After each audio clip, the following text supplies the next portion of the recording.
ಓಂ ಶ್ರೀ ಗುರುಬಸವಲಿಂಗಾಯ ನಮಃ. ಓಂ ಶ್ರೀ ಗುರುಮಲ್ಲೇಶ್ವರಾಯ ನಮಃ. ಬಸವನ ಬೆಳಗ್ಗೆ ಎಲ್ಲಾಡಿ ಬಂದೆ, ಭಾರತವೆಲ್ಲ ಸುತ್ತಾಡಿ ಬಂದೆ.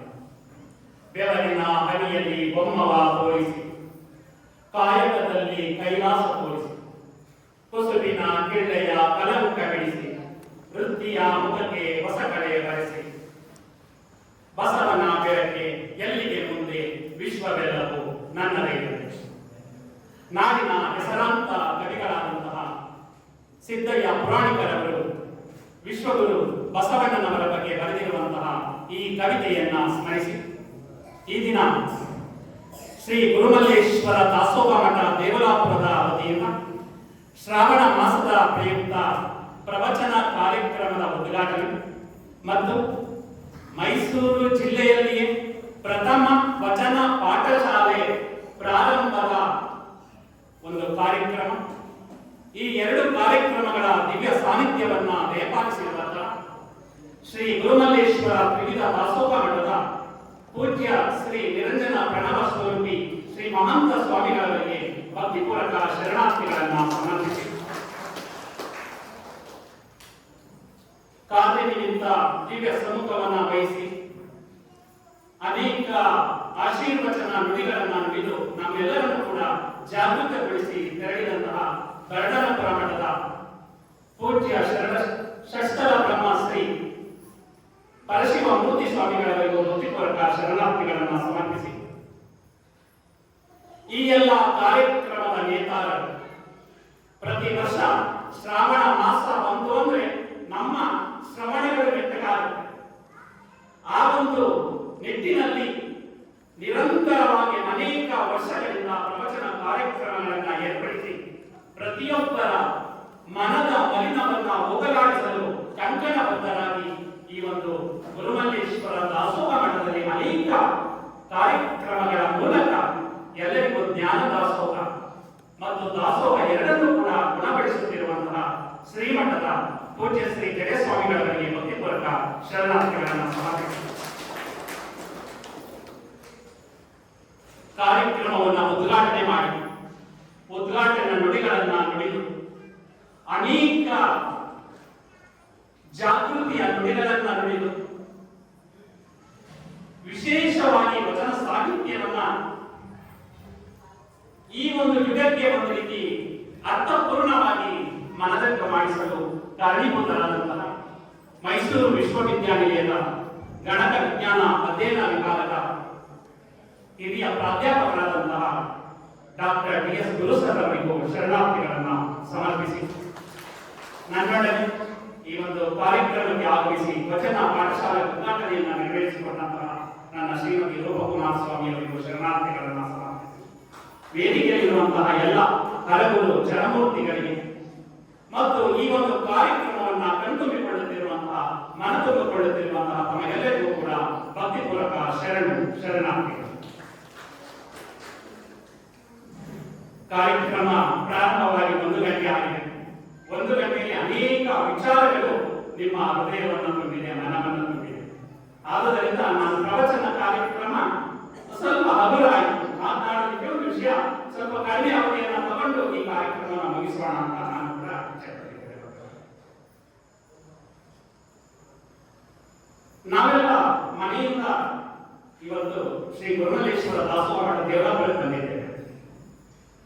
ಅದಕ್ಕೆ ಕಾರಣ ನಮ್ಮ ಮನದ ಮಲಿನವನ್ನ ತೊಳೆದುಕೊಂಡು ಒಂದು ರೀತಿಯ ಶಾಂತಿಯನ್ನ ಉಳಿಸಿಕೊಂಡು ಈ ಮಠಕ್ಕೆ ಬಂದಿದ್ದೇವೆ. ಇವತ್ತು ಕೇವಲ ಮಠ ಅಲ್ಲ, ಇದೊಂದು ದೇವಲೋಕ ಅನ್ನೋದನ್ನ ನಾವು ಭಾವಿಸಿಕೊಳ್ಳಬೇಕಾಗಿದೆ. ಅದಕ್ಕೆ ಬಸವಣ್ಣವರು ಹೇಳ್ತಾರೆ, ದೇವಲೋಕ ಮಧ್ಯಲೋಕವೆಂಬುದು ಬೇರಿಲ್ಲ ಕಾಣಿಯು, ಸತ್ಯವ ನುಡಿಯುವುದೇ ದೇವಲೋಕ, ಮಿಥ್ಯವ ನುಡಿಯುವುದೇ ಮಧ್ಯಲೋಕ, ಆಚಾರವೇ ಸ್ವರ್ಗ, ಅನಾಚಾರವೇ ನರಕ, ಕೂಡಲ ಸಂಗಮ ನೇಮ ನೀವೇ ಪ್ರಮಾಣ. ದೇವಲೋಕ ಮಧ್ಯಲೋಕ ಬೇರೆ ಯಾವುದಲ್ಲ ಕಣಪ್ಪ, ಸತ್ಯವ ನುಡಿಯುವುದೇ ದೇವಲೋಕ. ಇವತ್ತು ಒಳ್ಳೆಯ ಪೂಜ್ಯರು ಆಶೀರ್ವಚನ ನುಡಿಗಳನ್ನು ನುಡಿದಿದ್ದಾರೆ, ಉದ್ಘಾಟಕರು ಒಳ್ಳೆಯ ಹಿತ ನುಡಿಗಳನ್ನು ನಮಗೆ ಕೊಟ್ಟಿದ್ದಾರೆ. ಈಗೆಲ್ಲ ಸತ್ಯದ ನುಡಿಗಳನ್ನ ಕೇಳ್ತಾ ಇದೀವಲ್ಲ, ಆ ಸತ್ಯದ ನುಡಿಗಳನ್ನು ಎಲ್ಲಿ ಕೇಳ್ತಾ ಇದೀವಿ, ಅದೇ ದೇವಲೋಕ. ಅಂದ್ರೆ ಇವತ್ತು ನಮ್ಮ ದೇವರಾಪುರದ ಶ್ರೀ ಗುರುಮಲ್ಲೇಶ್ವರ ಮಠ ಏನಾಗಿದೆ, ದೇವಲೋಕ ಆಗಿದೆ. ಆಚಾರಯುಕ್ತವಾದ ಕಾರ್ಯಕ್ರಮ ನಡೀತಾ ಇರೋದ್ರಿಂದ ಅದೇನಾಗಿದೆ? ಸ್ವರ್ಗವಾಗಿದೆ. ಆಚಾರ್ಯ ಸ್ವರ್ಗ ಅಂದ್ರೆ ಸ್ವರ್ಗ ಮತ್ತು ದೇವಲೋಕವನ್ನು ಇವತ್ತು ಎಲ್ಲಿ ಕಾಣ್ತಾ ಇದ್ದೀವಿ? ಎಲ್ಲಿ ಕಾಣ್ತಾ ಇದೆ? ಇವತ್ತು ಸುಮಾರು ಜನ ನಿಮ್ಮ ಮನೆಯಿಂದ ಬಂದಿದ್ರು. ಕೆಲವರು ಹೆಂಗಸರು ಬಂದಿದ್ದೀರಾ, ಕೆಲವರು ಗಂಡಸರು ಬಂದಿದ್ದೀರಾ. ಯಾರಾದ್ರೂ ಗಂಡಸರು ಬಂದಿಲ್ಲ ಅಂದ್ರೆ ಹೆಂಗಸರು ಹೋಗ್ತಿರಲ್ಲ, ಎಲ್ಲಿಗೆ ಹೋಗಿದ್ದೆ ಅಂದ್ರೆ ನಾನು ಎಲ್ಲಿಗೆ ಹೋಗಿದ್ದೆ ಅಂತ ಹೇಳ್ಬೇಕು, ದೇವಲೋಕಕ್ಕೆ ಹೋಗಿದ್ದೆ, ಸ್ವರ್ಗಕ್ಕೆ ಹೋಗಿದ್ದೆ ಅಂತ ಹೇಳ್ಬೇಕು. ಆಗ ಮತ್ತೊಂದು ಸಲ ಅವರು ಏನ್ ಮಾಡ್ತಾರೆ, ಈ ಸ್ವರ್ಗಲೋಕವನ್ನ ದೇವಲೋಕವನ್ನ ಮಿಸ್ ಮಾಡ್ಕೊಂಡಲ್ಲ ಅಂತ ಮತ್ತೊಂದು ಸಲ ಬರೋದಕ್ಕೆ ಅವರಿಗೆ ಅನುಕೂಲ ಆಗುತ್ತೆ. ಆ ರೀತಿ ಅಂತಹ ಒಂದು ದೇವಲೋಕದ ಸಮಾನವಾದಂತಹ ಕಾರ್ಯಕ್ರಮ ಇವತ್ತು ನಡೀತಾ ಇದೆ. ಈ ಸಂದರ್ಭದಲ್ಲಿ ನಮ್ಮ ವಿಶ್ವಗುರು ಬಸವಣ್ಣನವರನ್ನ ಕರ್ನಾಟಕದ ಸಾಂಸ್ಕೃತಿಕ ನಾಯಕ ಅಂತ ಘೋಷಣೆ ಆಗಿದೆ. ಯಾಕೆ? ಅನೇಕ ದಾರ್ಶನಿಕರು ಬಂದರು, ತತ್ವಜ್ಞಾನಿಗಳು ಬಂದರು, ಅವರೆಲ್ಲರನ್ನು ಬಿಟ್ಟು ಬಸವಣ್ಣನವರನ್ನೇ ಕರ್ನಾಟಕದ ಸಾಂಸ್ಕೃತಿಕ ನಾಯಕ ಅಂತ ಯಾಕೆ ಘೋಷಣೆ ಮಾಡಿದ್ದಾರೆ ಅಂತ ಅನೇಕರು ಪ್ರಶ್ನೆಯನ್ನ ಹಾಕ್ತಾ ಇರ್ತಾರೆ. ಕೆಲವರು ಬೇರೆ ಬೇರೆ ರೀತಿಯ ಮಾತುಗಳನ್ನು ಕೂಡ ಆಡ್ತಾ ಇದ್ದಾರೆ. ಆದ್ರೆ ಅವರು ಯಾಕೆ ಅವರನ್ನ ಕರ್ನಾಟಕದ ಸಾಂಸ್ಕೃತಿಕ ನಾಯಕ ಅಂತ ಕರೀತಾರೆ ಅಂದ್ರೆ 12ನೇ ಶತಮಾನದವರೆಗೂ ಕೂಡ ಒಂದು ಆಶೀರ್ವಾದ ವಾಕ್ಯವಿದೆ. ಸರ್ವೇ ಜನಾಃ ಸುಖಿನೋ ಭವಂತು. ಎಲ್ಲಾ ಜನರು ಸುಖವಾಗಿದ್ದರೆ ಇಲ್ಲಿ ಅದೇ ಒಂದು ಆಶೀರ್ವಾದ ವಾಕ್ಯ. ಸರ್ವೇ ಜನಾಃ ಸುಖಿನೋ ಭವಂತು. ಆದರೆ 12ನೇ ಶತಮಾನದಲ್ಲಿ ಬಸವಣ್ಣನವರು ಅದಕ್ಕೆ ಮೀರಿಸಿದಂತಹ ಒಂದು ವಾಕ್ಯ ಪ್ರಯೋಗ ಮಾಡುವುದರ ಮುಖಾಂತರ ಇಡೀ ಜನಮಾನಸದ ಹೃದಯವನ್ನು ಗೆಲ್ತಾರೆ. ಅದೇನು? ಸಕಲ ಜೀವಾತ್ಮರಿಗೆ ಲೇಸನೆ ಬಯಸುವ ಕುಲಜರೆ ಶರಣರು. ಕೇವಲ ಜನ ಮಾತ್ರ ಸುಖವಾಗಿದ್ರೆ ಸಾಕಾಗಲ್ಲ, ಸಕಲ ಜೀವಾತ್ಮರನ್ನು ಗುರು ಸರ್ ಹೇಳಿದಂತೆ ಪ್ರತಿಯೊಂದಕ್ಕೂ ಜೀವ ಇದೆ ಅನ್ನೋ ಒಂದು ಭಾವವನ್ನ ಇಟ್ಕೊಂಡು ಯಾವುದು ಜೀವ ಇದೆ ಆ ಜೀವ ಇರುವಂತಹ ಪ್ರತಿಯೊಂದಕ್ಕೂ ಕೂಡ ಯಾರು ಲೇಸನ್ನ ಬಯಸ್ತಾರೋ, ಒಳ್ಳೆಯದನ್ನ ಬಯಸ್ತಾರೋ ಅವರೇ ಶರಣರು. ಆದುದರಿಂದ ಬಸವಣ್ಣನವರನ್ನ ಏನ್ ಮಾಡ್ತಾರೆ, ಒಂದು ವಿಶೇಷವಾದಂತಹ ಸಾಂಸ್ಕೃತಿಕ ನಾಯಕ ಅಂತ ಈಗ ತುಂಬಾ ವರ್ಷಗಳಿಂದ ಅವರು ಸಾಂಸ್ಕೃತಿಕ ನಾಯಕ ಅಂತ ಘೋಷಣೆ ಆಗಬೇಕಾಗಿತ್ತು. ಈಗ ಅವರು ಸಾಂಸ್ಕೃತಿಕ ನಾಯಕ ಘೋಷಣೆ ಆಗಲ್ಲ. ಬಹುರೂಪಿ ಚೌಡಯ್ಯ ಅಂತ ಬಸವಣ್ಣನವರ ಸಮಕಾಲೀನರು ಬರ್ತಾರೆ. ಅವರು ಅದಕ್ಕೆ ಬಸವಣ್ಣನಿಂದ ಬದುಕಿಸಿ ಲೋಕವೆಲ್ಲ ಅಂತ ಅನೇಕ ವಚನಗಳಲ್ಲಿ ಬಸವಣ್ಣವನ್ನ ಕೊಂಡಾಡೋದನ್ನ ನಾವು ನೋಡಬಹುದು. ಇಂತಹ ಬಸವಾದಿ ಪ್ರಮಥರು ವಿಶೇಷವಾಗಿ 3 ಶುದ್ಧಿಗಳನ್ನ ಆಗಬೇಕು. ಮನುಷ್ಯ 3 ಶುದ್ಧಿಗಳನ್ನ ರೂಢಿಸಿಕೊಂಡಾಗ ಮಾತ್ರ ಅವನು ಪರಿಪೂರ್ಣ ವ್ಯಕ್ತಿ ಆಗ್ತಾನೆ ಅಂತ ಹೇಳ್ತಾರೆ. ಆ 3 ಶುದ್ಧಿಗಳು ಯಾವುದು ಅಂದ್ರೆ, ಒಂದು ತನು ಶುದ್ಧಿ. ತನು ಅಂದ್ರೆ ನಮ್ಮ ದೇಹವನ್ನ ಶುದ್ಧಿ ಮಾಡಿಕೊಳ್ಳುವಂಥದ್ದು. ಎರಡನೆಯದು ಮನಸ್ಸು. ಮೂರನೆಯದು ಭಾವಶುದ್ಧಿ. ತನು ಶುದ್ಧಿ, ತನುವನ್ನು ಶುದ್ಧಿ ಮಾಡಿಕೊಳ್ಬೇಕು. ಅದಕ್ಕೆ ಏನ್ ಮಾಡಬೇಕು? ತನು ಶುದ್ಧಿಗೆ ಕಾಯಕವನ್ನ ಮಾಡಬೇಕು. ಕಾಯಕವೇ ಕೈಲಾಸ. ಆ ಕಾಯಕದ ಬಗ್ಗೆ ಒಳ್ಳೆ ದೃಷ್ಟಾಂತವನ್ನ ನಮ್ಮ ಗುರು ಸರ್ ಹೇಳಿದ್ರು. ಗುರುಮಲ್ಲೇಶ್ವರರು ಮುಮ್ಮಡಿ ಕೃಷ್ಣರಾಜ ಒಡೆಯರ ಕಾಯಿಲೆ ಅವರು ಕಾಯಕವನ್ನು ಮಾಡಿಸ್ತಾರೆ. ಅವರು ಚಿನ್ನ ವಜ್ರ ವೈಢೂರ್ಯ ಆಭರಣಗಳನ್ನು ಕೊಟ್ಟರು ಕೂಡ ಅವರು ತಗೊಂಡಿಲ್ಲ. ನೀನು ಸ್ವಂತ ದುಡಿಮೆಯಿಂದ ದುಡಿದು ನೀನು ಹಣವನ್ನು ಕೊಟ್ಟರೆ ಮಾತ್ರ ದುಡಿತೀನಿ ಅಂದಾಗ ಮುಮ್ಮಡಿ ಕೃಷ್ಣರಾಜ ಒಡೆಯರು ಒಬ್ಬ ಕುಲುಮೆಯನ್ನ ಅದರ ಹೋಗಿ ಕೆಲಸವನ್ನ ಮಾಡಿ 4 ಆಣೆಯನ್ನು ತೆಗೆದುಕೊಂಡು ಬಂದು ಕೊಟ್ಟಾಗ ಅದನ್ನ ಸ್ವೀಕರಿಸ್ತಾರೆ ಗುರುಮಲ್ಲೇಶ್ವರ. ಅಂತಹ ಕಾಯಕ, ತನ್ನ ಶುದ್ಧವಾಗಿ ಕಾಯಕವನ್ನ ಮಾಡಬೇಕು. ಅಂತಹ ಕಾಯಕ ನಾವೆಲ್ಲ ರೂಢಿಸಿಕೊಂಡಾಗ ಮಾತ್ರ ನಾವು ವಿಶೇಷವಾದ ವ್ಯಕ್ತಿಗಳಾಗೋದಕ್ಕೆ ಸಾಧ್ಯ. ಯಾವ ರೀತಿ ಕಾಯಕ ಅಂದ್ರೆ, ನಮ್ಮ ಶರಣರು ಆ ಪರಮೇಶ್ವರ ಬಂದು ಕೂಡ ತಿರುಗಿ ನೋಡಲ್ಲ ಅಂತ ಹೇಳ್ತಾರೆ. ಮಾದಾರ ದೂರಯ್ಯ ಅಂತ ಕೇಳಿದ್ದೀನಿ ಅಂತ ಅನ್ಕೊಂಡಿದ್ದೇನೆ. 12ನೇ ಶತಮಾನದ ಶರಣರು ಅವರು ಪಾದರಕ್ಷೆಯನ್ನ ಹೊಲಿಯುವಂತಹ ಕಾಯಕವನ್ನ ಮಾಡ್ತಾ ಇರ್ತಾರೆ. ಆ ಪಾದರಕ್ಷೆಯನ್ನ ಹೊಲಿಯುವಾಗ ಆ ಅಟ್ಟೆಯನ್ನ ಹೊಲಿತಾ ಇರ್ತಾರೆ. ಅಲ್ಲಿ ಉಳಿಯಲ್ಲಿ ಆ ಅಟ್ಟೆಯನ್ನ ಸರಿ ಮಾಡುವಾಗ ಆ ಉಳಿಯ ಮನೆಯಲ್ಲಿ ಏನ್ ಮಾಡುತ್ತೆ, ಪರಮೇಶ್ವರ ಪ್ರತ್ಯಕ್ಷನಾಗ್ತಾನೆ. ಇದು ವಚನ ಸಾಹಿತ್ಯದಲ್ಲಿ ಇರುವಂತದ್ದು. ನಾನು ಹೇಳ್ತಾ ಪುರಾಣ. ಯಾಕಂದ್ರೆ ನಿಮಗೆ ವಚನ ಸಾಹಿತ್ಯವನ್ನ ಈ ವಚನ ಪಾಠಶಾಲೆ ಆಗ್ತಾ ಇದೆ. ಮುಂದೆ ನಿಮಗೆ ವಚನಗಳು ಹೇಗೆ ತಗೊಳ್ಬೇಕು ಅನ್ನೋದನ್ನ ಹೇಳ್ತೇವೆ. ಸಿಂಪಲ್ ಆಗಿ ಹೇಳ್ಬೇಕು ಅಂದ್ರೆ, ಎಲ್ಲರೂ ಮೊಬೈಲ್ ಬಳಸ್ತಾರಲ್ಲ, ಮೊಬೈಲ್ ಎಲ್ಲರ ಹತ್ರ ಇದೆಯಲ್ವಾ? ಮನೆಯವ್ರನ್ನ ಬಿಟ್ಟಿರ್ತೀವಿ, ಆದ್ರೆ ಮೊಬೈಲ್ ಅನ್ನ ಬಿಟ್ಟಿರೋದಕ್ಕೆ ಆಗೋದಿಲ್ಲ. ಆ ರೀತಿ ಆಗ್ಬಿಟ್ಟಿದೆ ನಮ್ಮ ಪರಿಸ್ಥಿತಿ. ಆ ಮೊಬೈಲ್ ಅಲ್ಲಿ ಹೋಗ್ಬಿಟ್ಟು ಕ್ರೋಮ್ ಅಲ್ಲಿ ಹೋಗಿ ವಚನ ಸಂಪುಟ ಅಂತ ಹೊಡಿ. ವಚನ ಸಂಪುಟ ಅಂತ ಹೊಡೆದ್ರೆ 257 ವಚನಕಾರ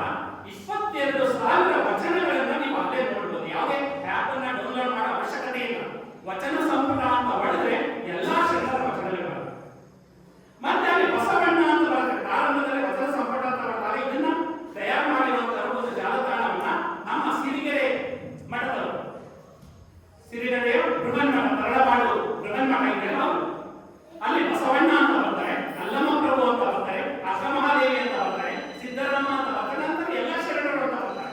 ಅದನ್ನ ನೀವು ಬಸವಣ್ಣ ಅಂತ ಕ್ಲಿಕ್ ಮಾಡಿದ್ರೆ ಬಸವಣ್ಣನವರ ಎಲ್ಲ 1400 ಎಲ್ಲ ವಚನಗಳು ಬರುತ್ತೆ.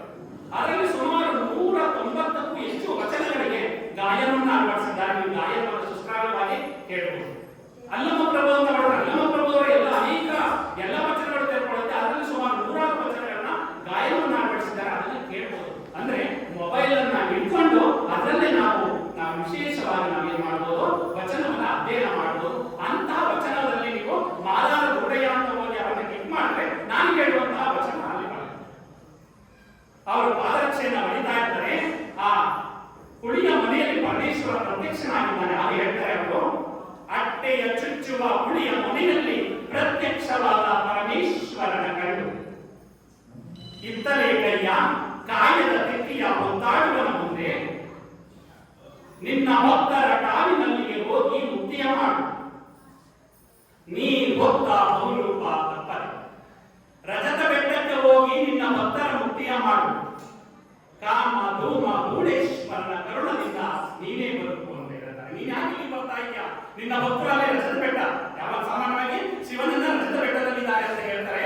ನೀವು ಹೋಗಿ ರಜತ ಬೆಟ್ಟದಲ್ಲಿ ಹೋಗಿ ನಿನ್ನ ಭಕ್ತರಿಗೆ ಮುಕ್ತಿಯನ್ನ ಕೊಡು. ನನ್ನ ಹತ್ರ ಯಾಕೆ ಬರ್ತಾ ಇದೆ? ನನ್ನ ಕಾಯಕ ಮಾಡೋಕೆ ಮೊದಲಿಗೆ ತೊಂದರೆಯನ್ನ ಕೊಡಬೇಡ ಅಂತ ಆ ಪರಮೇಶ್ವರನಿಗೆ ಬುದ್ಧಿಯನ್ನ ಕಲಿಸುವಂತಹ ಒಂದು ಎದೆಗಾರಿಕೆ ಯಾರಿತ್ತು ಅಂದ್ರೆ ಶರಣರಿತ್ತು. ಅಂದ್ರೆ ಯಾಕಂದ್ರೆ ಅಂತಹ ಶುದ್ಧವಾದಂತಹ ಕಾಯಕವನ್ನು ರೂಢಿಸಿಕೊಂಡಿದ್ದು. ಅಂತಹ ಕಾಯಕ ನಮ್ಮದಾಗಬೇಕು. ಎರಡನೆಯದು ಮನಸ್ಸು. ಮನಸ್ಸು ಶುದ್ಧಿ ಆಗಬೇಕಲ್ಲ. ಮನಸ್ಸು ಶುದ್ಧಿಗೆ ನಮ್ಮ ಶರಣರು ಕೊಟ್ಟರೆ ಅವರು ಇಷ್ಟಲಿಂಗ. ಇಷ್ಟಲಿಂಗವನ್ನ ಪೂಜೆ ಮಾಡಿದಾಗ ಮನಸ್ಸು ಶುದ್ಧಿ ಆಗುತ್ತೆ. ಆದ್ರೆ ಸುಮಾರು ಜನ ವರ್ಷಕ್ಕೊಂದ್ಸಲ ಮನಸ್ಸು ಶುದ್ಧಿ ಮಾಡ್ಕೊಳ್ತಾರೆ. ಯಾಕಂದ್ರೆ ಶಿವರಾತ್ರಿ ಟೈಮಲ್ಲಿ ಮಾತ್ರ ಶಿವ ಪೂಜೆ ಮಾಡೋದನ್ನ ಬಿಟ್ರೆ, ಇಷ್ಟಲಿಂಗ ಪೂಜೆ ಮಾಡೋದ್ ಬಿಟ್ರೆ, ನಂತರ ತಗೊಂಡೋಗಿ ಊಟಕ್ಕೆ ಹಾಕ್ಬಿಟ್ರೆ ನಂತರ ಇನ್ನೊಂದು ವರ್ಷ ಬರಬೇಕು ಎಲ್ಲಿದೆ ಅಂತ ಹುಡುಕ್ಬೇಕು. ಆ ರೀತಿ ತುಂಬಾ ಜನ ಮಾಡೋದನ್ನ ನಾವು ನೋಡಿದ್ದೇವೆ. ಆದ್ರೆ ಇಷ್ಟಲಿಂಗವನ್ನ ಕೊಟ್ಟಿರೋದು ಪ್ರತಿನಿತ್ಯ ಪೂಜೆ ಮಾಡೋದಿಕ್ಕೆ ಹೊರತು ಅದನ್ನ ವರ್ಷಕ್ಕೊಂದು ಸಲ ಅಲ್ಲ. ಪ್ರತಿನಿತ್ಯ ಪ್ರತಿ ಕ್ಷಣ ನಮ್ಮ ಮನಸ್ಸು ಶುದ್ಧಿ ಆಗ್ಬೇಕು. ಅಂದ್ರೆ ತ್ರಿಕಾಲ ಪೂಜೆಯನ್ನ ಮಾಡಬೇಕು ಅಂತ ಹೇಳಿದ್ರೆ ಅದು ತ್ರಿಕಾಲ ಪೂಜೆ ನಮ್ಮ ಗುರುಗಳಂತವರು ಮಾತ್ರ ಸಾಧ್ಯ. ಆದ್ರೆ ನಮಗೆ 2 ಕಾಲವಾಗಿ ಮಾಡಬಹುದಲ್ಲ, ಬೆಳಿಗ್ಗೆ ಮತ್ತು ಸಂಜೆ ನಾವು ಇಷ್ಟಲಿಂಗ ಪೂಜೆಯನ್ನ ಮಾಡಬೇಕು. ಆ ಇಷ್ಟಲಿಂಗ ಪೂಜೆಯನ್ನ ಮಾಡಿದಾಗ ಮನಸ್ಸು ಶುದ್ಧಿ ಆಗುತ್ತೆ. ಯಾಕಂದ್ರೆ ನಮ್ಮ ವಿಶೇಷವಾದಂತಹ ಒಂದು ವಚನವನ್ನೇ ನಮ್ಮ ಬಸವಣ್ಣವರು ಕೊಟ್ಟಿದ್ದಾರೆ. ನೀವು ಬೇರೆ ಎಲ್ಲ ಪೂಜೆ ಮಾಡ್ತೀರ ಮನೆಯಲ್ಲಿ. ನೀವು ದೇವರ ಮನೆ ತಗೊಂಡು ಹೋದ್ರೆ ಅಲ್ಲಿ ಫೋಟೋ ಇಡೋದಕ್ಕೆ ಜಾಗ ಇಲ್ಲ. ಅಲ್ಲಿ ದೇವರುಗಳಿಗೆ ಏನಾದ್ರು ದುಡ್ಡ ನಾನು ಇಡೋದು ನನ್ನ ಇಡೋದು ಅಂತ ಅಲ್ಲಿಗೆ ಹೂವು ತಗೊಂಡು ಬಂದ್ಬಿಡ್ತೀರ. ಒಂದು 10 ತಂದಿರ್ತೀರ, 15 ಫೋಟೋ ಇರುತ್ತೆ. 10 ಫೋಟೋಕ್ಕೆ ಹೂ ಮುಡಿಸ್ತೀರಿ, 5 ಫೋಟೋಕ್ಕೆ ಹೂ ಮುಡಿಸಕ್ಕಿರಲ್ಲ. ಆಗೇನ್ ಅನ್ಸುತ್ತೆ ನಿಮ್ಗೆ? ಅಯ್ಯೋ ಈ 5 ಫೋಟೋಕ್ಕೆ ಹೂ ಮುಡಿಸ್ತಿರಲ್ಲ ಅಂತ ಮನಸ್ಸಲ್ಲಿ ನಿಮ್ಗೆ ಏನೋ ಒಂದು ರೀತಿ ಕಸಿವಿಸಿ ಉಂಟಾಗುತ್ತೆ. ಅದಕ್ಕೆ ಈ ಕಸಿವಿಸಿ ಬೇಡ, ಬಹುದೇವತೋಪಾಸನೆ ಬೇಡ ಅಂತ ಏಕದೇವತೋಪಾಸನೆಯಲ್ಲಿ ಇಷ್ಟಲಿಂಗವನ್ನ ನಮ್ಮ ಬಸವಣ್ಣ ಕೊಟ್ಟಿದ್ದಾರೆ. ಅದಕ್ಕೆ ಅವರು ನೀವು ಇಷ್ಟಲಿಂಗವನ್ನ ಪೂಜೆ ಮಾಡಿದ್ರೆ ಇಡೀ ಜಗತ್ತಿನ ಚೈತನ್ಯ ಆಧಾರಗಳಿದೆ. ಲಿಂಗ ಮಧ್ಯೆ ಜಗತ್ ಸರ್ವಂ. ಲಿಂಗದ ಮಧ್ಯದಲ್ಲಿ ಇಡೀ ಜಗತ್ತೇ ಆಳವಾಗಿರೋದ್ರಿಂದ ನೀವು ಇಷ್ಟಲಿಂಗ ಪೂಜೆ ಮಾಡಿದ್ರೆ ಸಾಕು, ಇಡೀ ಜಗತ್ತನ್ನೇ ಪೂಜಿಸಿದಾಗ ಆಗ ನೀವು ಯಾವ ದೇವರು ಪೂಜೆ ಮಾಡಲಿಲ್ಲ ಅಂತ ಯಾರು ಮಾಡ್ಕೊಳ್ಳೋದು. ಲಿಂಗವನ್ನ ಪೂಜೆ ಮಾಡಿದ್ರೆ ಎಲ್ಲಾ ದೇವರುಗಳನ್ನ ಪೂಜೆ ಮಾಡ್ತಾರೆ. ಅದಕ್ಕೆ ಬಸವಣ್ಣರು ಹೇಳ್ತಾರೆ, ಜಗದಗದ ಮುಗಿನಗದ ಮಿಗೆಯಗದ ನಿಮ್ಮಗದ ಪಾತಾಳದಿಂದ ತತ್ತ ನಿಮ್ಮ ಶ್ರೀಚರಣ, ಬ್ರಹ್ಮಾಂಡದಿಂದ ತತ್ತ ನಿಮ್ಮ ಶ್ರೀ ಮುಕುಟ, ಅಗಮ್ಯ ಅಗೋಚರ ಅಪ್ರತಿಮನಿಂದವೇ ನೀವೆನ್ನ ಕರಸ್ಥಳಕ್ಕೆ ಬಂದು ಚುಳುಕಾಗಿದ್ದಂತ.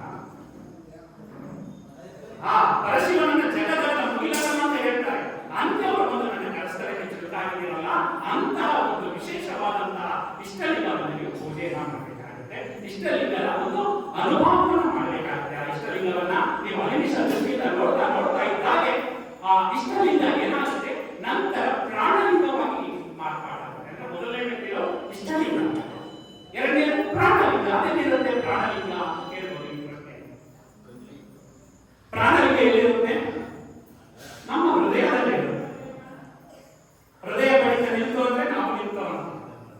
ಪ್ರಾಣಲಿಂಗ ನಮ್ಮ ಹೃದಯದಲ್ಲಿ. ಅದಕ್ಕೆ ಎದೆಗೆ ನಿಮ್ಮ ಬಸವಣ್ಣ ಹೇಳ್ತಾರೆ, ನನಗೆ ನಿಮ್ಮ ನೆನಪಾದಾಗ ಉದಯ, ನನಗೆ ನಿಮ್ಮ ಮರವಾದಾಗ ಅಸ್ತಮಾನ, ನನಗೆ ನಿಮ್ಮ ನೆನಪೇ ಜೀವನ, ನನಗೆ ನಿಮ್ಮ ನೆನಪೇ ಪ್ರಾಣ ಪ್ರಾಣ ಅಂದೆ. ಸ್ವಾಮಿ ಎನ್ನ ಹೃದಯದಲ್ಲಿ ನಿಮ್ಮ ಚರಣದೊಂದಿಗೆ ಹೃದಯ, ವದನದಲ್ಲಿ ಷಡಕ್ಷರಿಯ ಬರೆಯ ಕೂಡಲ ಸಂಗಮನಿಗೆ. ಎಂತ ವಚನ ಎಲ್ಲಿ? ಎನ್ನ ಹೃದಯದಲ್ಲಿ ಚರಣದೊಂದಿಗೆ ಅನ್ನೋದು ಅಂದ್ರೆ ನೀನು ನೆನೆಸುವಂತ ಆ ನೆನೆಸಿದಾಗ ಅದು ಪ್ರಾಣಲಿಂಗ ಆಗುತ್ತೆ. ಅಂತಹ ಒಂದು ಇಷ್ಟಲಿಂಗ ಪ್ರಾಣಲಿಂಗ ಆಗಬೇಕು ಅಂದ್ರೆ ಆ ನಿಟ್ಟಿನಲ್ಲಿ ನೀವು ಅನುಷ್ಠಾನವನ್ನು ಮಾಡಬೇಕಾಗುತ್ತೆ. ನಂತರ ಬರುವಂತದ್ದು ಭಾವಲಿಂಗ. ಮೊದಲನೇ ಇಷ್ಟಲಿಂಗ, ಎರಡನೇದು ಪ್ರಾಣಲಿಂಗ, ಮೂರನೇದು ಭಾವಲಿಂಗ. ಭಾವಲಿಂಗ ಯಾವುದು?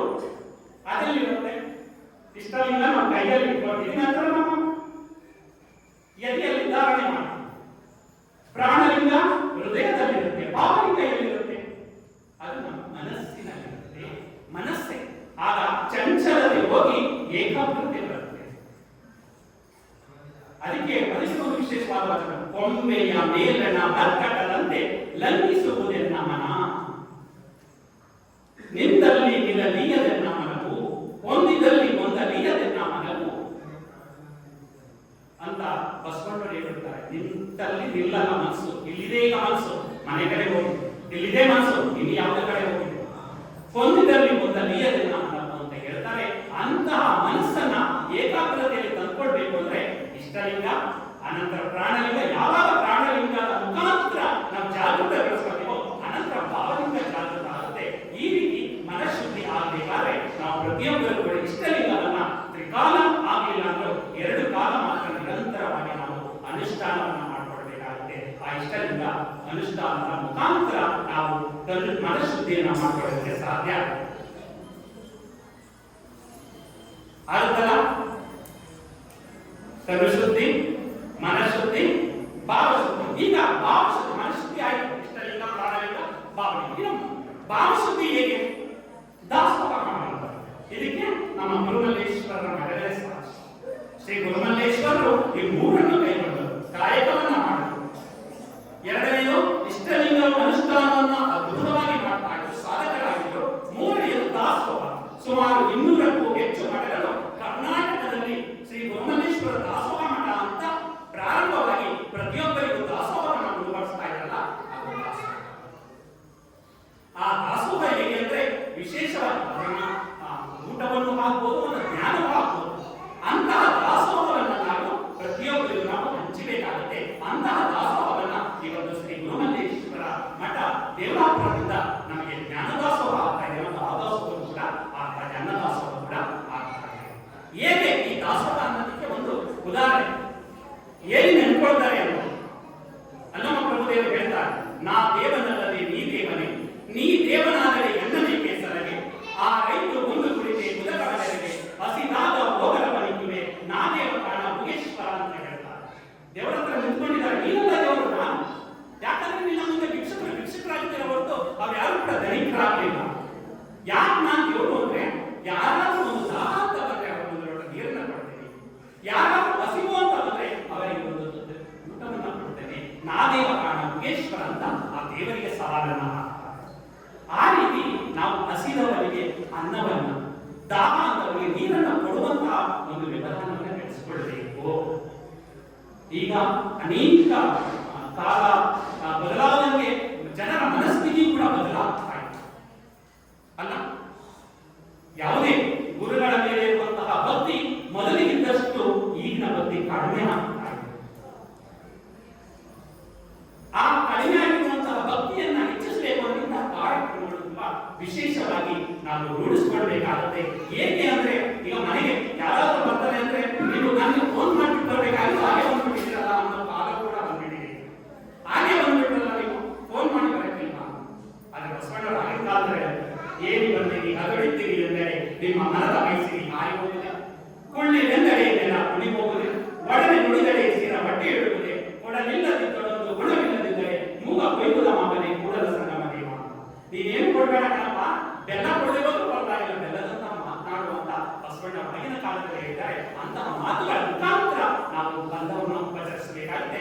ಆ ಸಂದರ್ಭದಲ್ಲಿ ಈ ಸಂದರ್ಭದಲ್ಲಿ ಒಂದು ನನಗೆ ಒಂದು ಘಟನೆ, ನಮ್ಮ ನಿಜ ಜೀವನದ ಘಟನೆ ನೆನಪಾಗುತ್ತೆ. ಮೊನ್ನೆ ಒಂದು ನಮ್ಮ ವಿದ್ಯಾರ್ಥಿನಿಯ ಮದುವೆ ಇಲ್ಲಿ ನಿರ್ವಾಹದಲ್ಲಿ ಒಂದು ಚೌಟಿಯಲ್ಲಿ ನಡೀತಾ ಇತ್ತು. ಅಲ್ಲಿಗೆ ನಾನು ಮತ್ತು ನಮ್ಮ ಮನೆಯವರು ಹೋಗಿದ್ದರು. ನಮ್ಮ ಮನೆಯವರ ಪಕ್ಕದಲ್ಲಿ ಒಬ್ಬರು ಆಲನಹಳ್ಳಿಯಲ್ಲಿ ಸುಬ್ಬಣ್ಣ ಅಂತ ಇದ್ದಾರೆ. ಅವರ ಮಗ ಪೊಲೀಸ್ ಮಂಜು ಅಂತ, ಅವರ ತಂದೆ ಸುಬ್ಬಣ್ಣ. ಅವರು ಕೂತ್ಕೊಂಡು ಮಾತಾಡ್ತಾ ಇದ್ರು. ಯಾವ ಅಂತ ಕೇಳಿದ್ರೆ ಚಾಮರಾಜ ಗುಡಿ ಅಂತ. ಯಾರ ಮನೆಯ ನನಗೆ ಸಿದ್ದಲಿಂಗಪ್ಪನವರ ಮನೆ. ಆಗ ಅವರು ಆಗಿನ ಕಾಲದ ಒಂದು ಗಟ್ಟಿಯನ್ನು ಮಾಡಿದ್ರು. ಆಗ ಸುಮಾರು ಒಂದು 25-30 ವರ್ಷಗಳ ಹಿಂದಿನ ಘಟನೆಯನ್ನ ಹೇಳ್ತಾ ಅವ್ರಿಗೆ. ನಮ್ಗೆ ಆ ಟೈಮಲ್ಲಿ 6 ಗಂಟೆ ಆಯ್ತದ ಬಸ್ ಇರ್ತಿರ್ಲಿಲ್ಲ. ಅಲ್ಲಿ ಕೋಟೆಯಿಂದ ಈ ಕಡೆ ಆಲ್ನಳ್ಳಿ ಬರಲಿಕ್ಕೆ ಬಸ್ ಇರ್ತಾ ಇರಲಿಲ್ಲ. 6:30 ಆಗ್ಬಿಟ್ಟಿದೆ, ಬಸ್ ಕಾಯ್ತಾ ಇದ್ದಾರೆ. 7 ಗಂಟೆ ಆಗಿದೆ, ಬಸ್ ಬಂದಿಲ್ಲ. ಆಗ ನಮ್ಮ ತಂದೆ ಸಾಮಾನ್ಯವಾಗಿ ಬಸ್ ಸ್ಟ್ಯಾಂಡ್ ಬಂದು ಒಂದು ಯಾರಿದ್ರೆ ಮಾತಾಡಿಸ್ಕೊಂಡು ಹೋಗುವಂತ ಊರಿನ ಗೌಡಿಕೆ ಆಗಿತ್ತು. ಆ ರೀತಿ ಈ ಊರಿನ ಒಂದು ರೌಂಡ್ ಹೊಡಿತಾ ಇದ್ರು. ಹಾಗೆ ಬಸ್ ಸ್ಟ್ಯಾಂಡ್ ಬಂದಿದ್ದಾರೆ. ಸುಬ್ಬಣ್ಣ ಅವರು ನೋಡಿದ್ದಾರೆ. ನೋಡಿದಾಗ ಯಾವ ಹಾಗೆ ಆಲ್ನಳ್ಳಿ, ಇನ್ನು ಬಸ್ ಇಲ್ಲ, ನೀವು ಇನ್ನು ಇಲ್ಲೇ ಉಳ್ಕೋಬೇಕಾಗುತ್ತೆ ಅಂತ ಅವರನ್ನು ಕರ್ಕೊಂಡು ನಮ್ಮ ಮನೆಯಲ್ಲಿ ಉಳಿಸ್ಕೊಂಡು ಅವರಿಗೆ ಆ ದಿನ ಊಟವನ್ನು ಮಾಡಿಸಿ ಬೆಳಿಗ್ಗೆ ತಿಂಡಿಯನ್ನು ಮಾಡಿಸಿ ಕಳಿಸಿದ್ರಂತೆ. ಅದನ್ನ ನಮ್ಮ ಮನೆಯವರಿಗೆ ಹಿಂಗೆ ನಿಮ್ಮ ಆವತ್ತು ನಮಗೆ ಯಾವ ಬಸ್ಸೇ ಇರಲಿಲ್ಲಮ್ಮ, ಅವ್ರ ರೀತಿ ದೇವ್ರ ರೀತಿ ಬಂದು ನಮಗೆ ಆವತ್ತು ಉಳಿಸಿ ನಂತರ ಕಳಿಸಿದ್ರು ಅಂತ ಆ ಸುಬ್ಬಣ್ಣವರು ಹೇಳಿದ್ರು. ಅಂದ್ರೆ ಆ ಒಂದು ತೃಪ್ತಿ ನಮ್ಮಂತೂ ಗೊತ್ತಿಲ್ಲ, ಅವರು ನಮ್ಮ ತಂದೆ ಮಾಡಿರೋಂತ ನಮಗೆ ಗೊತ್ತಿಲ್ಲ. ಆ ನೆನೆಸ್ಕೊಳ್ತಾರಲ್ಲ, ಅಂದ್ರೆ ಮನುಷ್ಯನೇ ಮಹಾದೇವನಾಗುವಂತ ಗುಣ ಅದು ಏನಾಗುತ್ತೆ, ಭಾವಶಕ್ತಿ. ಭಾವನೆಗಳು ಶುದ್ಧಿ ಆಗುವಂತದ್ದನ್ನೇ ಭಾವಶಕ್ತಿ ಅಂತ ಹೇಳ್ತಾರೆ. ಇವತ್ತು ಬಸವಣ್ಣವನ್ನ ಯಾಕೆ ಅವರನ್ನ ನೆನ್ಕೊಳ್ತೀವಿ ಅಂದ್ರೆ ಅವರ ತಲೆಯಲ್ಲಿ ಸದ್ವಿಚಾರ ಇದೆ, ಅವರ ಎದೆಯಲ್ಲಿ ಸದ್ಭಾವ ಇದೆ, ಕೈಯಲ್ಲಿ ಸತ್ಕಾರ್ಯ ಇತ್ತು, ಬಾಯಲ್ಲಿ ಸವಿಮಾನ ಇತ್ತು. ಅಂತಹ ಸದ್ಗುರುಗಳು ನಮ್ಮ ವಿಶ್ವಗುರು ಬಸವಣ್ಣನವರು. ಆ ರೀತಿಯಲ್ಲಿ ನಮ್ಮ ಶ್ರೀ ಗುರುಮಲ್ಲೇಶ್ವರರು ಕೂಡ ಸದ್ಗುರುಗಳಾಗಿ ಈಗ ದೇವನೂರು ಮಠದಿಂದ ಅನೇಕ ಕಾರ್ಯಕ್ರಮಗಳನ್ನ ನಾವು ನೋಡ್ತಾ ಇದ್ದೀವಿ, ಕಣ್ಣು ಕೊಡ್ತಾ ಇದ್ದೀವಿ, ಮನಸ್ಸು ಕೊಡ್ತಾ ಇದ್ದೀವಿ. ಅಲ ನಿರಂಜನ ಗುರುಮಲ್ಲೇಶ್ವರ ಮಹಾಪ್ರಭು ದೇವರನ್ನ ಬಸವ ಮಾಡುವಾಗ ಅವರನ್ನು ಉದ್ಧಾರ ಮಾಡಲಿಲ್ಲ ಅಂದ್ರೆ ನಮಗೆ ಉದ್ಘಾಟನೆ ಮಾಡಿರೋರು ಕೂಡ ದೇವನೂರವರೇ. ನಮ್ಮ DS ಗುರುಸರ್ ಅವರು ಕೂಡ ದೇವನೂರಿನ ಅವರನ್ನೇ ಕರೆಸಿ ಈ ಒಂದು ಕಾರ್ಯಕ್ರಮ ಉದ್ಘಾಟನೆ ಮಾಡಿರುವುದಕ್ಕೆ ಅರ್ಥಪೂರ್ಣ. ಇನ್ನೊಂದು ಸ್ವಲ್ಪ ಅವರಿಗೆ ಆಗಿದ್ರೆ ಅವರನ್ನ ನಾವು ಮೈಸೂರು ವಿಶ್ವವಿದ್ಯಾಲಯದ ಕುಲಪತಿಗಳಾಗಿ ನೋಡುವಂತಹ ಒಂದು ಸುವರ್ಣ ಅವಕಾಶ ನಾವಿತ್ತು. ಆದರೆ ಸ್ವಲ್ಪದಲ್ಲಿ ಅವರಿಗೆ ಒಂದು ನಿಧಿ ಕುಲಪತಿ ಅವಕಾಶ ವಂಚಿತರಾದರು. ಅದು ನಮಗೂ ಕೂಡ ನೋವಾಯಿತು. ಯಾಕಂದ್ರೆ ನಮ್ಮವರು ಗುರುಮಲ್ಲೇಶ್ವರ ಒಬ್ಬ ಪರಮ ಭಕ್ತರು ಮೈಸೂರು ವಿಶ್ವವಿದ್ಯಾಲಯದ ಕುಲಪತಿಗಳಾಗಿದ್ರು ಅಂದ್ರೆ ನಮ್ಗೆ ಅದಕ್ಕಿಂತ ಇದೇ ಸಂತೋಷ. ಆ ರೀತಿ ಅಂತಹ ಒಂದು ಗುರುಮಲ್ಲೇಶ್ವರರ ಒಂದು ಬೆಳಕಿನಿಂದ ನಾವೆಲ್ಲ ಒಂದು ಜೀವನವನ್ನ ಕಾಣ್ತಾ ಇದ್ದೀವಿ. ಹೇಗೆಂದ್ರೆ ಅಂತಹ ಗುರುಗಳ ಒಂದು ಕಾರುಣ್ಯ ನಮ್ಮಲ್ಲಿ ಇರುತ್ತೆ. ಅದಕ್ಕೆ ಒಂದು ನಿಜ ಒಂದು ಸಣ್ಣ ದೃಷ್ಟಾಂತವನ್ನು ಹೇಳೋದಕ್ಕೆ ಇಷ್ಟಪಡ್ತೇನೆ. ಗೌತಮ ಬುದ್ಧನ ಶಿಷ್ಯ ಉಪಭೋಕ್ತ, ಅವನು ಮಹಾರಾಜ ಆಗಿರ್ತಾನೆ. ಮಹಾರಾಜ ಆಗಿ ಈ ಗೌತಮ ಬುದ್ಧನಿಂದ ಪ್ರಭಾವಿತನಾಗಿ ಅವನು ಕೂಡ ಸನ್ಯಾಸ ಜೀವನವನ್ನು ಸ್ವೀಕರಿಸ್ತಾನೆ. ಹಾಗೆ ಗೌತಮ ಬುದ್ಧ ಅವನಿಗೆ ಏನ್ ಮಾಡ್ತಾನೆ, ಭಿಕ್ಷಾ ಪಾತ್ರೆಯನ್ನು ಕೊಡ್ತಾನೆ. ಆ ಭಿಕ್ಷಾ ಪಾತ್ರೆಯನ್ನು ತಗೊಂಡು ಊರಿಗೆ ಭಿಕ್ಷೆ ಬೇಡಕ್ಕೆ ಹೋಗ್ತಾನೆ. ಅಂತ ಒಂದು ಪಟ್ಟಣ, ಆ ಪಟ್ಟಣದಲ್ಲಿ ಒಂದು ಮನೆಗೆ ಭಿಕ್ಷೆ ಬೇಡಕ್ಕೆ ಬರ್ತಾನೆ. ಆ ಮನೆ ಯಾವುದು ಅಂದ್ರೆ ಒಬ್ಬ ಪ್ರಖ್ಯಾತ ನರ್ತಕಿಯ, ನೃತ್ಯ ಮಾಡುವಂತಹ ಒಬ್ಬ ನರ್ತಕಿಯ ಮನೆ. ಇವನು ಉಪಭೋಕ್ತ, ಸ್ಫುರದ್ರೂಪಿ, ಸುಂದರವಾದ ಯುವಕ. ಆ ಮನೆಯ ಮುಂದೆ ನಿಂತ್ಕೊಂಡು ಭಿಕ್ಷಾಂದೇಹಿ ಅಂತ ಕೇಳ್ಕೊಳ್ತಾನೆ. ಆಗ ಅವಳು ಹೊರಗಡೆ ಬರ್ತಾಳೆ. ಹೊರಗಡೆ ಬಂದಾಗ ಉಪಭೋಕ್ತನ ಒಂದು ತೇಜಮಯವಾದಂತಹ ಕಣ್ಣುಗಳು, ಅವನ ಸ್ಫುರದ್ರೂಪ ಇದನ್ನು ನೋಡಿ ಅವಳಿಗೆ ಸಂತೋಷ ಆಗಿಬಿಡುತ್ತೆ. ನೋಡು, ನನ್ನ ಮನೆಗೆ ಕೋಟ್ಯಾಧಿಪತಿಗಳು, ಆಗರ್ಭ ಶ್ರೀಮಂತರುಗಳು ಕೂಡ ಹೊರಗಡೆ ಬಂದು ಹೋಗಿದ್ದಾರೆ. ಅದನ್ನು ನಾನು ಯಾರಿಗೂ ಕೂಡ ಹೊರಗಡೆ ಕರೆದಿಲ್ಲ. ಆದರೆ ನಿನ್ನನ್ನು ನಾನು ಕರೀತಾ ಇದ್ದೀನಿ, ನೀನು ನನ್ನ ಬಾ. ನೀನು ನಮ್ಮ ಮನೆಯ ಒಳಗಡೆ ಬಂದ್ರೆ ಇಡೀ ಸಂಪತ್ತು, ಅವಳು ಕೂಡ ಕೋಟ್ಯಾಧಿಪತಿಯಾಗಿರ್ತಾಳೆ. ಅವಳು ತುಂಬಾ ಸಂಪತ್ತನ್ನ ಸಂಪಾದನೆ ಮಾಡಿರ್ತಾಳೆ. ಈ ಹಣವು ನಿನ್ನದಾಗುತ್ತೆ, ನಾನು ಕೂಡ ನಿನ್ನವಳಾಗ್ತೇನೆ ಅಂತ ಹೇಳಿದಾಗ ನಾನು ಬರ್ತೇನೆ, ಆದ್ರೆ ಈಗ ಬರೋದಿಲ್ಲ, ಬರುವ ಸಂದರ್ಭ ಬಂದಾಗ ಬರ್ತೀನಿ ಅಂತ ಅವನು ವಿಷಯನ್ನ ಹೇಳಿದ್ರೆ ಹಾಗೆ ಹೊರಟೋಗ್ತಾನೆ. ಸುಮಾರು 15-20 ವರ್ಷಗಳ ಆಗುತ್ತೆ. ಆ ನರ್ತಕಿಗೆ ಒಂದು ಭಯಂಕರ ಕಾಯಿಲೆ ಬಂದಾಗ ಆ ಗ್ರಾಮದವರು, ಆ ಪಟ್ಟಣದವರು ಏನ್ ಮಾಡ್ತಾರೆ, ಅವಳಲ್ಲಿ ಇದ್ದಂತಹ ಎಲ್ಲ ಸಂಪತ್ತನ್ನ ದೋಚ್ಕೋತಾರೆ. ದೋಚ್ಕೊಂಡು ಹೋಗಿ ಅವಳನ್ನು ತಗೊಂಡೋಗಿ ಊರಿನ ಹೊರಗಡೆ ಒಂದು ಓಣಿಯಲ್ಲಿ ಅವಳನ್ನು ತಳ್ಳಿಬಿಡ್ತಾರೆ. ಊಟವನ್ನು ಕೊಡೋದಿಲ್ಲ, ನೀರನ್ನು ಕೊಡೋದಿಲ್ಲ. ಅವಳು ದಾಹ ಅಂತ ಏನ್ ಮಾಡ್ತಾ ಇದ್ದಾರೆ, ಆಕ್ರಂದನವನ್ನು ಮಾಡ್ತಾ ಇದ್ದಾರೆ. ಆ ಆಕ್ರಂದನವನ್ನ ಮಾಡುವ ಕಿಂಚುಮತಿಯನ್ನ ಅಲ್ಲಿ ದೂರದಿಂದ ಈ ಉಪಭುಕ್ತ ಆ ಮಾರ್ಗವಾಗಿ ನಡ್ಕೊಂಡು ಬರ್ತಾ ಇರ್ತಾನೆ. ಆ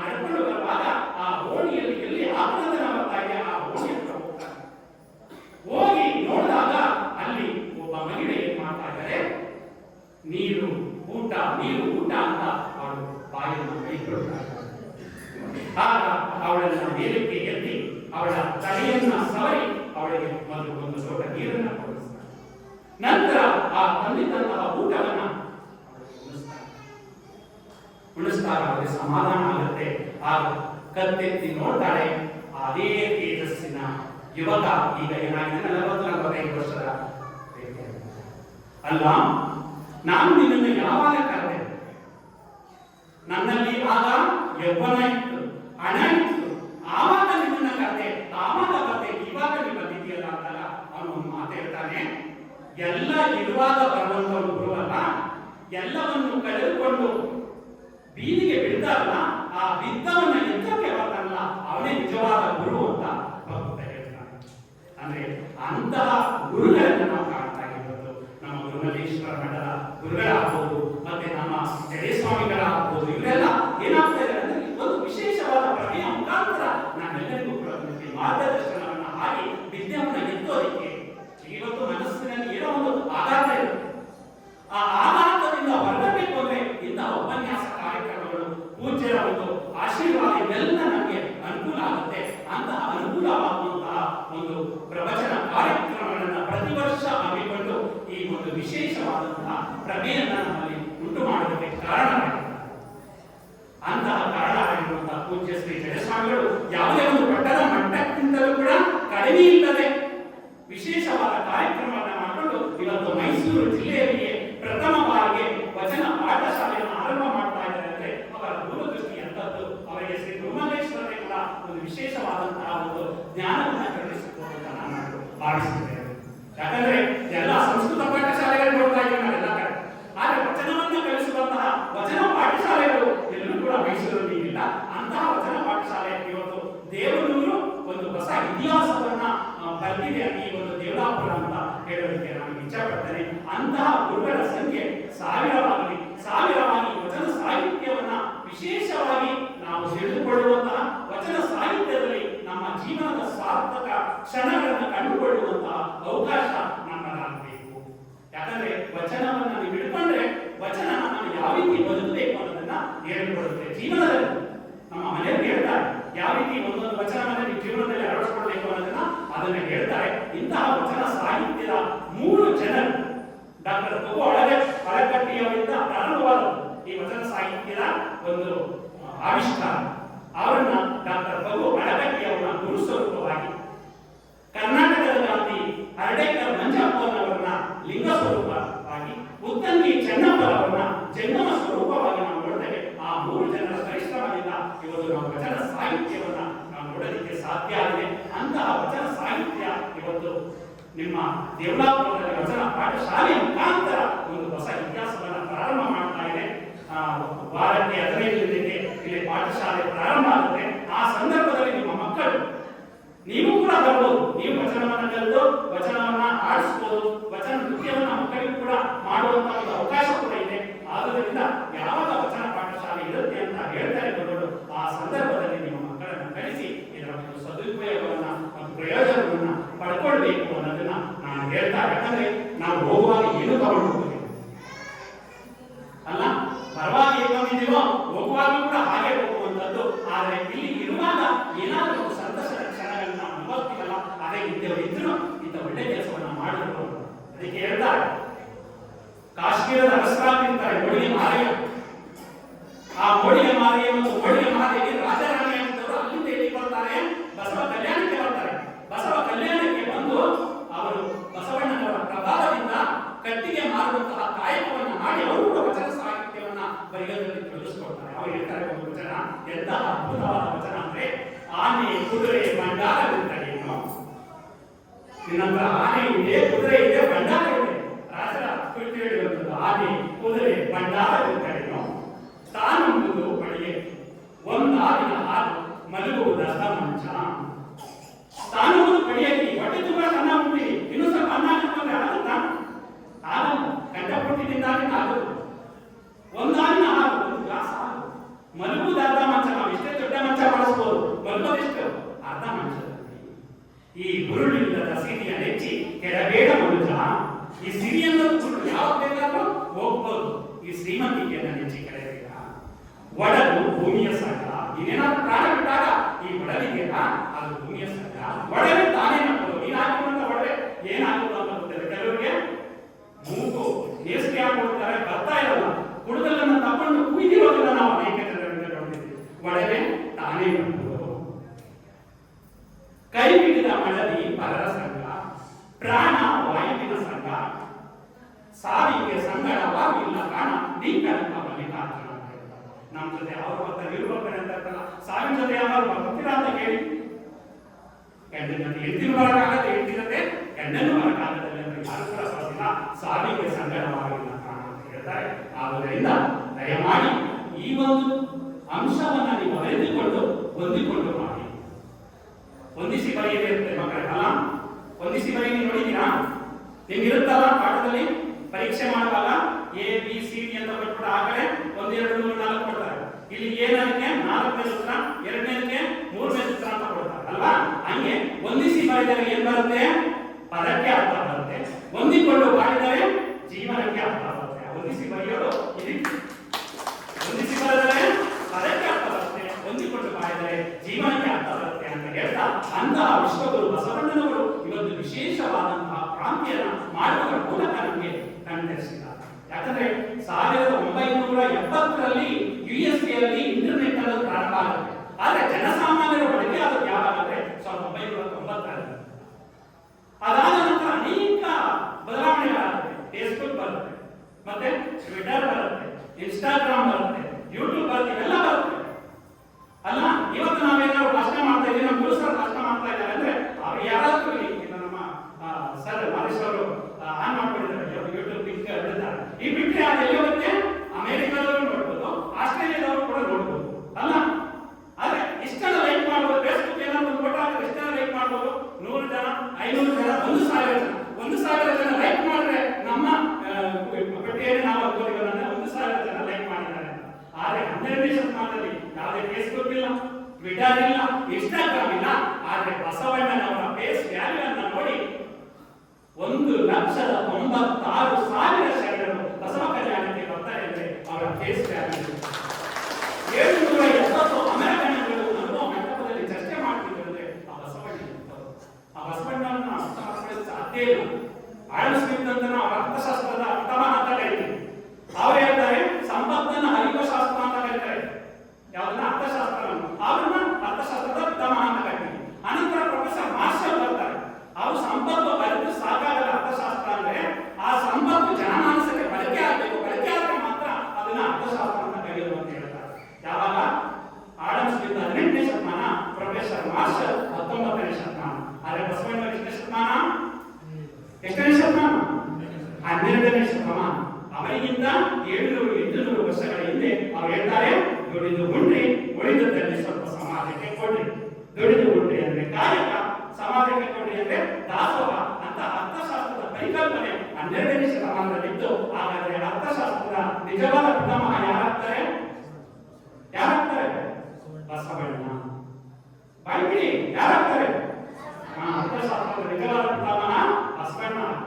ಈಗ ಸಂವಿಧಾನದ ಪಿತಾಮಹ ಯಾರು ಕರೀತೀರ ನೀವು? ಭಾರತದ ಸಂವಿಧಾನ ಪಿತಾಮಹ ಡಾಕ್ಟರ್ ಬಿ ಆರ್ ಅಂಬೇಡ್ಕರ್. ಸಂವಿಧಾನದ ಪಿತಾಮಹ ಡಾಕ್ಟರ್ ಬಿ ಆರ್ ಅಂಬೇಡ್ಕರ್ ಅಂತ ಕರೀತೀವಿ ಅಲ್ವಾ? ಇನ್ನು ವಿಶ್ವ ಸಂವಿಧಾನದ ಪಿತಾಮಹ ಯಾರು ಕರೀತೀವಿ ಅಂದ್ರೆ ಅಮೆರಿಕದ 4ನೇ ಅಧ್ಯಕ್ಷರಾಗಿದ್ರು ಅವರು ಜೇಮ್ಸ್ ಮ್ಯಾಡಿಸನ್. ಯಾರು? James Madison. ಅವರು ಕೂಡ 19ನೇ ಶತಮಾನದಲ್ಲಿ ಬರುವಂತದ್ದು. ಅಮೆರಿಕದ 4ನೇ ಅಧ್ಯಕ್ಷ, ಅವರು ವಿಶ್ವ ಸಂವಿಧಾನದ ಪಿತಾಮಹ ಅಂತ ಕರೀತಾರೆ. ಆದ್ರೆ ಅವರಿಗಿಂತ ಮೊದಲೇ ಬಸವಣ್ಣನವರು 12ನೇ ಶತಮಾನದಲ್ಲಿ ಸಂವಿಧಾನಕ್ಕೆ ಪೂರಕವಾದಂತಹ ಮಾಹಿತಿಯನ್ನು ಕೊಟ್ಟರು. ಯಾವ ವಚನದ ಮೂಲಕ? ಕಳಬೇಡ, ಕೊಡಬೇಡ, ಮುಸಿಯ ನುಡಿಯಲು ಬೇಡ, ಮುನಿಯ ಬೇಡ, ಅನ್ಯರಿಗೆ ಅಸಹ್ಯ ಪಡಬೇಡ, ತನ್ನ ಬಣ್ಣಿಸಬೇಡ, ಇದರ ಅಡಿಯಲು ಬೇಡ, ಇದೇ ಅಂತರಂಗ ಶುದ್ಧಿ, ಇದೇ ಬಹಿರಂಗ ಶುದ್ಧಿ, ಇದೇ ನಮ್ಮ ಕೂಡಲ ಸಂಗಮ ದೇವರ ಉಳಿಸುವ ಪರ್ಯಂತ. ಕಳಬೇಡ ಬಂಧನ ಮಾಡಿದ್ರೆ ಏನಾಗುತ್ತೆ? ಸಂವಿಧಾನದ ಪ್ರಕಾರ ಅವ್ರು ಏನ್ ಮಾಡ್ತಾರೆ? ಜೈಲಿಗೆ ಹಾಕ್ತಾರೆ. ಕೊಲೆ ಮಾಡಿದ್ರೆ ಜೈಲಿಗೆ ಹಾಕ್ತಾರೆ. ಅವೆಲ್ಲ ಸಂವಿಧಾನದಲ್ಲಿ ಇರುವಂತದ್ದು. ಅದಕ್ಕೆ ಇಷ್ಟೇ ಶತಮಾನದಲ್ಲಿ ಕೊಟ್ಟರು, 12ನೇ ಶತಮಾನದಲ್ಲಿ ಕೊಟ್ಟರು. ಅಂದರೆ ಸಂವಿಧಾನದ ನಿಜವಾದ ಪಿತಾಮಹ ಯಾರಾಗ್ತಾರೆ? ಯಾರಾಗ್ತಾರೆ? ಬಸವಣ್ಣನವರು. ಅರ್ಥಾಯ್ತಲ್ಲ? ಬಸವಣ್ಣನವರನ್ನ ಹೋಲಿಕೆ ಮಾಡೋದಕ್ಕೆ ಅವರನ್ನ ನಾವು ಅರ್ಥ ಮಾಡ್ಕೊಳ್ಬೇಕು ಅಷ್ಟೇ. ಬಸವಣ್ಣನವರ